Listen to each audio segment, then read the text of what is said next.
everyone. Today I'm going to be reviewing my Breez 2.0 revamp. The legs are super simple. This is the most simple leg design in all of 2.0 reimagined. I've actually already finished every single mock, and so I can confirm that if you don't like this leg design, don't worry. The others are much better. I just kept this one simple, and I think it's fine. Now, of course, I'm really not focusing on the limbs as much in this series. I'm mainly focusing on the upper body and using all my techniques on complicating the body. And I am kind of just keeping the joints simple, as you can see with this leg design. I already removed her weapons. We'll look at those closer up later on. Right now, I'm just going to spin her around and point out a few torso details because the arms are so simple that there's not really anything to say. I included these tanks from Toxic Reaper in green. Those help to add detail. They're very big and take up space, so I like using them in any mock that I can. As you can see, I used some panels and sloping pieces to slim down the waist so she doesn't look exactly like all of the other heroes who are pretty bulky. I used these spike pieces from Scorpio. They really help to make her look armored, and I used, I think it's 6 of these armor plates too in green. I think those also came from Scorpio as well.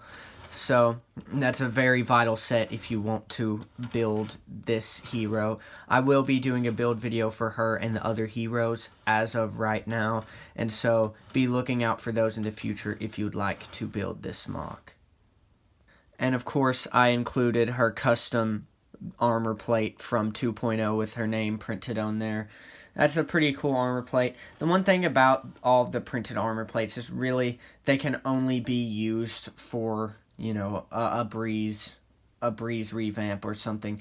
There are a lot of printed armor plates that I really like because they have many purposes, but unfortunately you can really only use the 2.0 printed armor plates for a mock of the set it came from.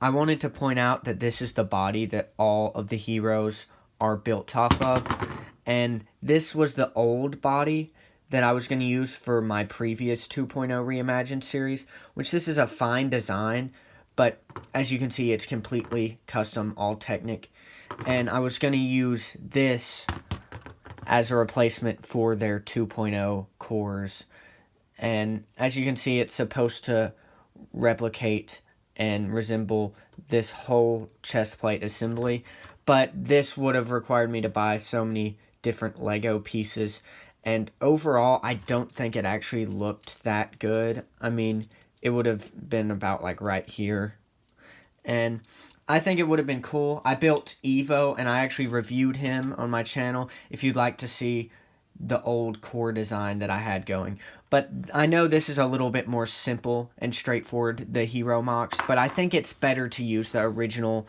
chestplate piece because I think it looks a lot better than my Lego redesign that I did. That's really all I have to say about the mock. Now I'll show you the weapons. So first up is the buzzsaw weapon that she had. Now the original buzzsaw was just this piece, and so I decided to keep this piece and just add a bigger saw and a few details on either side. I love this mechanical bionicle piece. It's so great for adding details, and it looks like it has a motor there so you can spin the saw.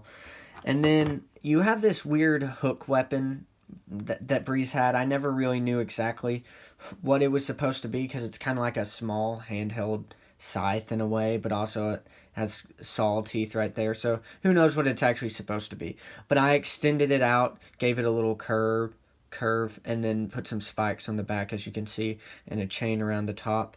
And so I think these are pretty good revamps of the weapons, keeping them very original to the source material, but just a little bit bigger. That's really all I have to say about this mock. Stay tuned because next week I'll be reviewing Jetbug. And then after Jetbug, I'll be doing more hero reviews, 2 more to be exact, and then it'll be Drill Dozer, then 2 more heroes, and then Fire Lord. So there's still a while to go before this series is actually completely done. And of course, once I review everyone, I'll do a final video where I put them all together you know, in the same frame so you can see them. And hopefully by that point, I'll be able to build all of the heroes on screen, and I'll see if it's even going to be possible to build the villains as well. And as always, thanks for watching. Please like and subscribe and check out some of my other videos.